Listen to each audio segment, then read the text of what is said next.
Boa tarde, alunos do nono ano, né? Estamos mais uma vez iniciando nossa aula de matemática nesta tarde.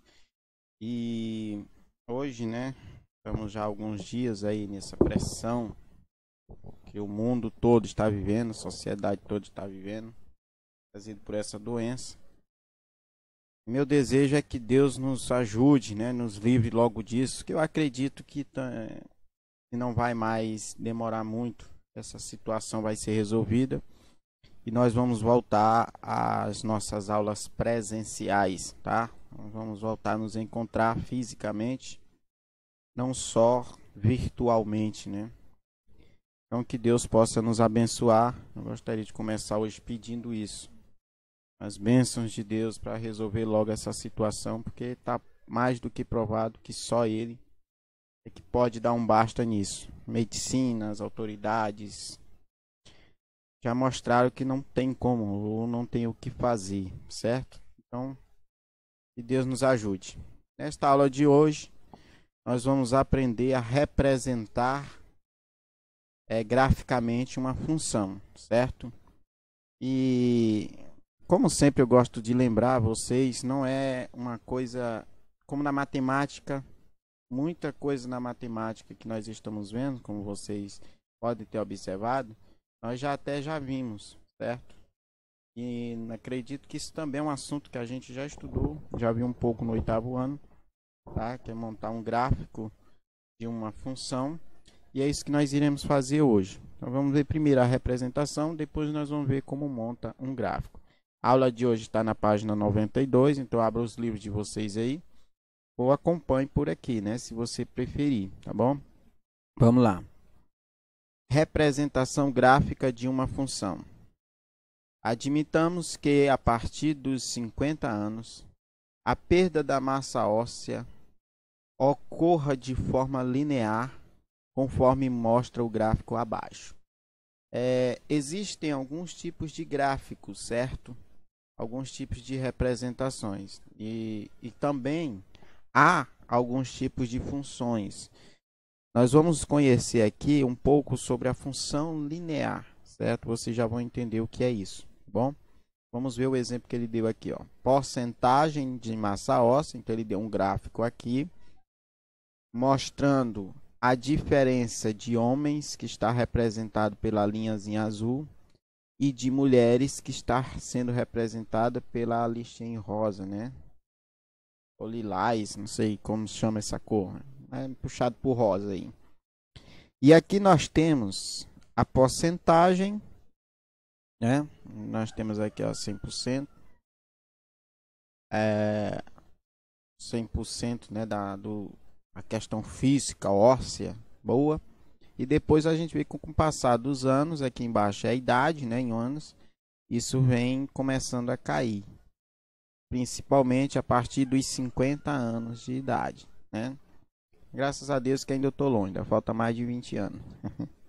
Aí aqui, ó, nós temos aqui, observe que aos 60 e aos 80 anos, as mulheres têm respectivamente 90% e 70% da massa óssea que tinha aos 30 anos.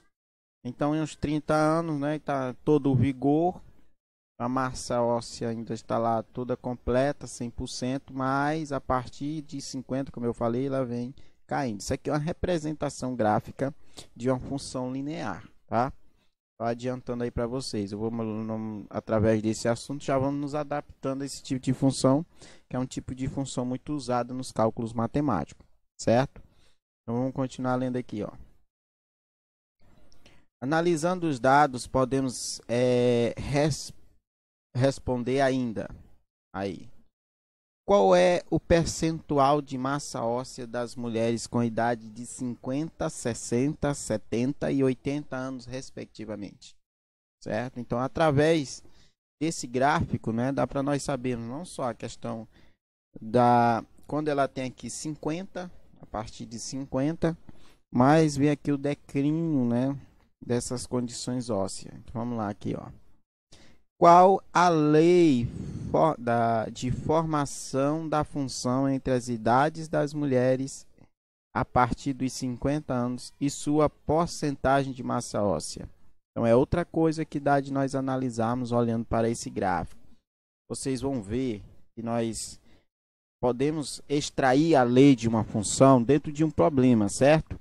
Mas também podemos extrair a lei de uma função simplesmente analisando um gráfico. Se o gráfico é um gráfico de uma função, nós vimos que nem toda a relação entre conjuntos é função, assim também acontece nos gráficos. Nem todo gráfico é gráfico de função. Mas nos gráficos de funções, os gráficos que estão representando uma função, dá para a gente extrair também a lei, não é, de formação dessa função. Aí vamos lá. E a última coisa é qual é o percentual, certo, de massa óssea que as mulheres já perderam aos 76 anos em relação à massa óssea dos 30 anos. Então você vê que decorrer do tempo, não só a massa óssea, né, mas tudo no nosso corpo ela vai se decaindo. E aqui a perda das mulheres é mais acentuada do que a perda dos homens. Estão vendo aí, ó? Tá? Isso é questão física, né? Que acaba sendo diferente para os sexos, masculino e feminino, certo? E ela tem uma diferença aqui. Mas vamos lá. Vamos para o que interessa. Ó. Construção de gráficos de funções. Construir um gráfico de funções não é uma coisa difícil, não. É bem simples. Existem antes uns processos, dependendo da questão, onde você precisa saber certas coisas, tá? Antes de construir esse gráfico. Por exemplo, se eu tenho uma função e ela não me foi dada a lei, não me foi dado os pares ordenados, se eu tenho uma questão, uma situação que pede para construir um gráfico e não foi me fornecido essas coisas, eu vou ter que descobrir quais são, certo? Então, muitas vezes as questões trazem algumas informações e oculta outras. Por exemplo, às vezes já traz os pares ordenados, tudo perfeitinho, só para você pegar esses pares ordenados e colocar no gráfico, que eu vou já mostrar para vocês daqui a pouquinho como é que faz isso, tá? Mas algumas vezes eles não fazem isso, às vezes não traz o par ordenado, traz uma lei de uma função para você atribuir valores para x e desses valores encontrar valores em y. Isso acontece muito também, tá? Na maioria das vezes tem que fazer isso. E às vezes não vem uma lei da função, vem apenas um conjunto para você encontrar o outro conjunto, não é? Existem inúmeras situações pela qual vocês podem estar construindo um gráfico, certo? E dependendo da questão, você vai ter que, às vezes, encontrar a lei, às vezes encontrar o par ordenado, às vezes encontrar um conjunto que está oculto, não é? Que deu só um conjunto, mas fez uma relação ali, um problema que relacionou os dois, para você encontrar o outro, tá bom? Então vamos lá, mas isso nós vamos ver detalhadamente no passo a passo. Vocês vão ver alguns desses exemplos que eu estou falando e como resolver quando nós temos umas situações como essa, tá? Aí aqui, ó, construção de gráficos de funções. Para construirmos gráficos de funções de números, isso aqui, né, todo mundo já sabe que isso aqui é número reais, em números reais, né? Devemos proceder da seguinte maneira. Primeiro, traçar o plano cartesiano, tá? O plano cartesiano. Eu vou já mostrar para vocês o que é um plano cartesiano, tá bom? Apesar de eu também achar que vocês já saibam o que é isso. Eu vou mostrar aqui para vocês. Pois bem, gente, aqui está, não é, o plano cartesiano que eu tinha falado para vocês. São retas numéricas cruzadas de forma perpendicular. Só lembrando que o que é um cruzamento perpendicular? São cruzamentos que formam ângulos retos, ou seja, ângulos de 90 graus, tá? Então, lembrando que essa reta na horizontal é o x, é sempre aqueles pares ordenados que vem o primeiro par, não é? O primeiro elemento do par. E a reta que fica inclinada, ou melhor, que fica na vertical, inclinada não, né? Que fica na vertical, ela é chamada de reta das ordenadas e também é que é representada por y, certo? Então essa é a y, E de forma bem simples, a em pé é y e a deitada é x, tá? Horizontal x, vertical é y, tá certo?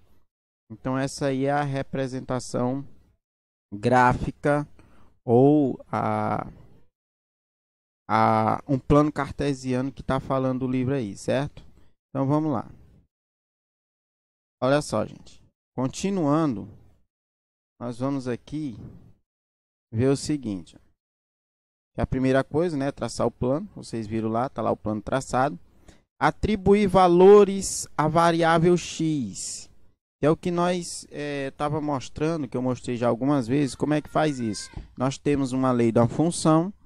Essa lei da função, ela nos vai fornecer valores de y, porém os valores de x nós vamos ter que encontrar através da lei da função.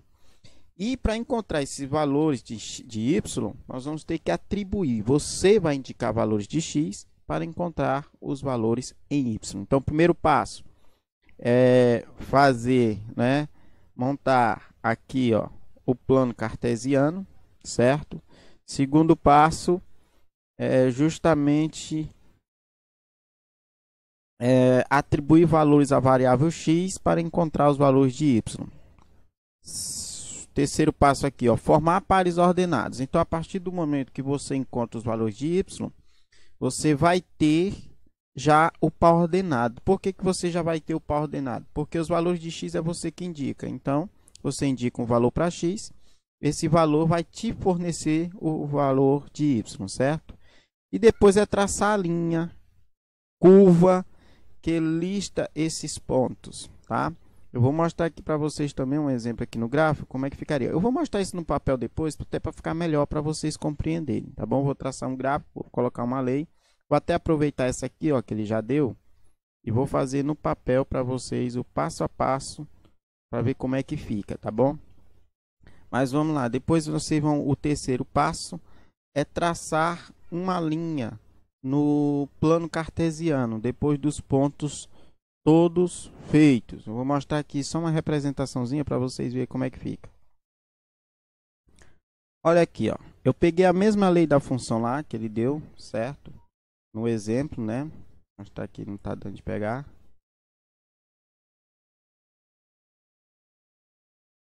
Aqui, ó. Eu peguei a mesma lei da função. Lá está y, mas isso aqui não importa. Isso aqui você pode trocar por y, não tem problema nenhum, tá? Isso aí não tem muita diferença não. Se você tanto faz representar como f de x ou como y, é a mesma coisa. 2x menos 1, certo? Então, é como se eu dissesse que y é igual a 2x menos 1, tá? Então, isso que quer dizer o quê, gente? Que eu posso trocar esse valor de x por números que você pode indicar mesmo. Se eu, por exemplo, dissesse que o x é 1, ficaria 2 vezes 1, 2, menos 1 dá 1, certo? Então, quando o x fosse 1, o y também ia ser 1. Se eu dissesse que isso aqui fosse 2, aí ia ficar 2 vezes 2, 4, 4 menos 1, 3. Então, o x seria 2 e o y seria 3. Olha como dá certo aqui, ó. Quando o x for 1, o y foi quanto? Foi 1. Quando o x for 2, o y foi quanto? Foi 3. Então, isso aqui é uma representação, tá? De como nós podemos traçar esse plano cartesiano, esse gráfico. Aí vocês vão ver que se eu colocar o x como 3, o y vai ser quanto? O y vai ser 5, ó, que é aqui onde eles se encontram. Tá? Eu vou fazer isso no papel mais detalhado para você entender melhor. Então, quando o x for 3, aqui o y vai ser 5. Aí eles vão se encontrar bem aqui, ó. Quer ver? Vamos supor que esse x aqui fosse 3. Aí multiplica, ó, 2 vezes 3 dá 6. 6 menos 1, 5. Então, seria 3 de x e o resultado disso seria o y, ou seja, o y ia ser 5. Então, 3 de x aqui e o y igual a 5, tá? Mas isso eu vou mostrar já já para vocês, tá bom? Só um minuto aí. Gente, ó, eu falei para vocês, eu vou fazer os pares ordenados de acordo com a lei da função que ele deu lá para nós no livro, ó, 2x menos 1, certo? Esses valores aqui de x, como eu já falei algumas vezes, são indicados. Vocês irão indicar esse valor, tá bom? No caso aqui, eu vou colocar só 3 valores. Vou colocar 1, vou colocar 2 e 3. Pode ser qualquer valor? Pode. Eu posso também trabalhar com números negativos, tá? Mas os números negativos são mais utilizados nas funções do segundo grau, porque tem que dar uma parábola. Aí você coloca números negativos e positivos, que é para as duas pontas se encontrarem. Nós vamos ver isso quando estiver estudando as funções do segundo grau, porque essa aqui é a função do primeiro grau. Então aqui, ó, y vai ser igual a quem? A 2 vezes o x, só que eu estou dizendo que o x é 1, certo? Aí menos 1. Então isso aqui vai dar o quê, ó? 2 vezes 1 é 2, 2 menos 1, 1. Então, quando o x for 2, o y, melhor, quando o x for 1, o y também vai ser 1. Quem seria o par ordenado? 1 e 1, certo? Aqui no 2, então, y vai ser igual a 2 vezes, não é? Agora o x é quanto? Agora o x é 2. 2 vezes 2 dá 4, menos 1. Quanto é 4 menos 1? É 3. Certo? Então, quando o x for 2, o y vai ser 3. O par ordenado vai ser formado por 2, né? 2 e 3. E quando o x for 3, o y vai ser igual a 2 vezes, né? Tira o x, coloca o valor agora que é 3, menos 1. Então aqui, ó, vai ficar, só repete, né? O menos 1. Menos 1, que vai ser igual a... Então, 2 vezes 3 dá 6 menos 1. Menos 6 menos 1, né? Vai dar 5, certo? 5. Então, isso significa que quando o x for 3, o y vai ser 5. Quem seria o par ordenado? 3 de x e 5 de y, tá? Então, só com esses três pares ordenados, agora nós vamos traçar um gráfico, tá bom? Então, eu tracei aqui o plano cartesiano, certo? E nós vamos trabalhar com esses pares ordenados que deu lá na nossa, através da lei da função que foi dada no livro, beleza? Primeiro par ordenado foi um de x, lembrando sempre que esse primeiro valor é x, e um de y, lembrando sempre que o segundo valor é y, certo? Outra coisa que eu gostaria de lembrar é a posição das barras, das retas. Essa reta na horizontal é x e na vertical é y, certo? Então vamos lá. O primeiro par ordenado, 1 de x e 1 de y. Então o primeiro ponto é aqui. Segundo par ordenado, 2 de x, 3 de y. Então eu vou pegar o 2 aqui e vou subir até o 3.